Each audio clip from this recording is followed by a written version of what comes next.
কোশ্চেনটা ভালো করে লক্ষ্য করে দেখা যায় যে এক্স এর আর ওয়াই এর মান ঠিক করে দেয়নি, এক্স আর ওয়াই এর মান তোমাকে তৈরি করতে হবে। আর কিভাবে তৈরি করে মন দিয়ে দেখো, আর এক্স ওয়াই এর মান তৈরি করলেই এখানে বসিয়ে দিলে অঙ্ক শেষ। খুব মন দিয়ে দেখো, এক্স আর ওয়াই ক্রস গুণ করো, সমান থাকলে কোনাকুনি গুণ হয়। তুমি এইভাবে করতে পারো, 7x = 6 দুগুণে 12 ওয়াই।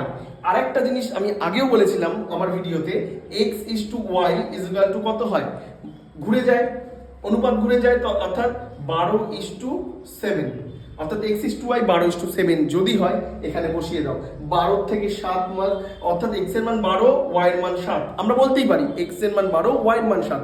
এরপরে কি করব, 12 থেকে 7 বাদ দিলে 5 করো, 12 থেকে 7 বাদ দিলে 5, আর 7 আর 12 কত হয়, 19। 5 এর 19 আর পাশে রয়েছে 14 এর 19, যোগ করো লসাগুর মাধ্যমে, লসাগু 19, 14 আর 5 19, 19 কেটে গেলে 1 is the right answer. Best of luck.